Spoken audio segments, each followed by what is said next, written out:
ஆத்ம நமஸ்தே to all. இந்த ரீடிங்கில் நம்ம பார்க்க போகிறது உங்களுடைய சிச்சுவேஷன் எல்லாமே இப்போ உங்களுக்கு ஆப்போசிட்டாக இருக்குது. உங்களுடைய சூழ்நிலை வந்து சரியில்லாமல் இருக்குது. உங்களுக்கு என்ன பண்ணுறதுனே தெரியலை அப்படின்னா இந்த ரீடிங் வந்து உங்களுக்கானது தான். ஏன்னா நீங்கள் வந்து ரொம்ப வந்து உடஞ்சி போயிட்டீங்க, சோர்ந்து போயிட்டீங்க.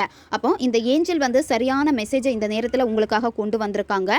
இதில் பைல் 1 பைல் 2 2 பைல் இருக்குது. பைல் 1 வந்து பார்த்தீங்கன்னா ட்ரிபிள் ஐட், பைல் 2 வந்து பார்த்தீங்கன்னா ட்ரிபிள் ட்ரே. இந்த 2 பைலில் வந்து நீங்கள் ஒரு பைல் வந்து சூஸ் பண்ணணும். நல்ல ப்ரேயர் பண்ணிவிட்டு இதில் ஒரு பைல் வந்து நீங்கள் சூஸ் பண்ணிக்கோங்க. இந்த கார்டு எனர்ஜி கூட கனெக்ட் ஆகிறதுக்காக நீங்கள் என்ன பைல் நம்பர் சூஸ் பண்ணியிருக்கீங்களோ அந்த பைல் நம்பரை வந்து நீங்கள் கமெண்ட் பண்ணுங்கள். இந்த கார்டு எனர்ஜி கூட நீங்கள் கனெக்ட் ஆகிருவீங்க.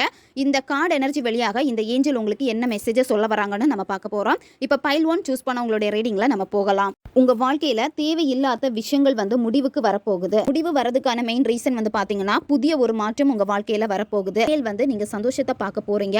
ஏஞ்சல் வந்து மெயினாக உங்களுக்கு சொல்லக்கூடியது என்ன அப்படின்னா உங்களை நீங்கள் ரொம்ப கவனிச்சுக்கணும்னு சொல்கிறாங்க. மனக்குழப்பத்தில் இருக்கீங்க. ஒரு நாள் சரியாக முடிவெடுத்துட்டு ஒரு நாள் வந்து முடிவெடுக்க முடியாமல் ரொம்ப தளர்றீங்க. இந்த மாதிரி தான் போய்கிட்டே இருக்கு. சேஞ்ச் வேணும் அப்படின்னா நீங்கள் ஆர் சேஞ்சில் மைக்கில் வந்து உதவிக்கு அலைங்க. ஃபைல் 2 சூஸ் பண்ண உங்களுடைய ரீடிங்கில் நம்ம போகலாம். நீங்கள் இப்போ செய்ய வேண்டியது நல்லா நீங்கள் ப்ரேயர் பண்ணலாம். எவ்வளோக்கு எவ்வளோ நீங்கள் ப்ரேயரில் இறங்குறீங்களோ அந்த வேண்டுதலுக்கான பதில் எல்லாமே உங்களுக்கு கிடைக்கும். உங்களுக்கு இப்போ என்ன வேணுமோ அந்த விஷயம் அதை சார்ந்ததுக்கான நடவடிக்கைகள் நீங்கள் எடுக்க வேண்டும். சில ஆசைகள் இருக்குது. ஆனால் அந்த ஆசைகள் வந்து உங்களுக்கு இம்பார்ட்டண்ட்டாக இருக்குது உங்கள் லைஃப்பில். அதுக்கு நான் தகுதியானவனா அப்படிங்கிற ஒரு பயம், ஒரு இன்செக்யூரிட்டி ஃபீல் வந்து உங்களுக்கு இருந்துக்கிட்டே இருக்குது. உங்களை நீங்கள் தாழ்த்திக்கிட்டே தான் இருக்கீங்க. அந்த ஆசையை நிறைவேற்றணும் அப்படின்னு நீங்கள் நினைக்கிறீங்க. ஆனால் எப்படி நிறைவேற்றுறது, எனக்கு இந்த ஆசை எப்படி நடக்கும் அப்படிங்கிற ஒரு குழப்பம் உங்களுக்கு இருக்கு.